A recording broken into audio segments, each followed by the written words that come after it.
the Minneapolis Police Department and the City of Minneapolis engaged in a pattern or practice of conduct that violates the First and Fourth Amendments of the United States Constitution. Good afternoon. Thank you for joining us. We have breaking news likely to shake up the Minneapolis Police Department and the city's future forever. United States Attorney General Merrick Garland just came forward with the findings of the Department of Justice's investigation into the MPD, which began after Derek Chauvin was found guilty for George Floyd's murder. Garland announced the DOJ believes MPD used unreasonable deadly force and takedowns and disregarded the safety of people in its custody, along with finding that they discriminated against marginalized people. We found that MPD and the City of Minneapolis engages in a pattern or practice of using excessive force, unlawfully discriminating against Black and Native American people in enforcement activities. Garland announced the DOJ and city have reached an agreement to negotiate a consent decree, which will mean a court-ordered plan to help reform the police department. We will bring you coverage of this announcement all evening on our newscasts, just as leaders wrapped up speaking a short time ago. So you can read the very latest on what they had to say on our website at KARE11.com. Well, this morning, the FAA is investigating a close call at MSP International. The agency says air traffic controllers had to ask an incoming plane that was about to land to circle back Wednesday night because another plane was still on the runway. There have been more than 8 close calls at airports across the country this year, leading the government to convene special safety summits to address the issue. Well, get out the grill and golf clubs. Father's Day weekend is here, and it could be the start of a weather warm-up. Here's Guy Brown with the forecast. Good afternoon. Chance for showers and storms this weekend. Not today. Get outside, enjoy the weather, enjoy the temperatures, nice and comfortable, and good air, right? We don't have to worry about air quality alerts today, so soak it up.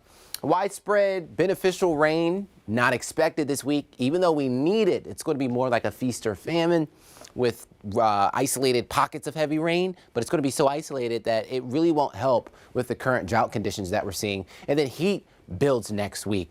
Highs today nice and comfortable if you're heading to Cabin Country. Mid 70s, upper 70s in St. Cloud, also Alexandria. Upper 70s, low 80s, south and west.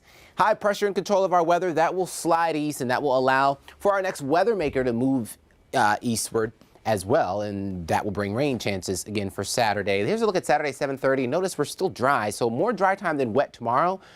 I think by Sunday, that is when we're looking at the best chance at showers and thunderstorms. Just the coverage looks to be more widespread, but we're still not looking at washout conditions this weekend.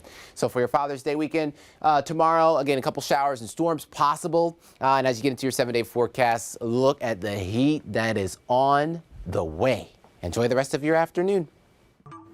All right, thank you, Guy. And it is Father's Day weekend, and whether you're headed to the golf course or hanging by the pool, plan for your temperatures by downloading the KARE 11 weather app, and remember, it is free. This afternoon, a new drought report shows a trend in the wrong direction. State climatologists say we're about 4 inches short of rain for this time of year, and it is starting to take a toll on our waterways. It's following the driest 31-day stretch in the state since 1871. Right now, much of the state is under moderate drought conditions, but south of Mille Lacs, some are in severe drought. Another concern are the state's watersheds. At least 6 are under watch, including the Mississippi headwaters. Well, don't let your weekend plans get detoured by construction projects. Here's Megan Reisted with what you need to know to avoid delays. A couple notes for construction over the weekend. 62 eastbound will be down to 1 lane between Sibley Memorial Highway and 149. That'll be Saturday morning into Monday night for bridge maintenance. And also 35W northbound once again under construction, down to 2 lanes in Bloomington for the weekend. We're talking late Friday to early Saturday morning from 106th until 86th. All right, well, that's going to do it for now. We'll have another local news update in about 30 minutes, and NBC News Now cut-ins continue next. Until we see you again, friends, have an excellent afternoon.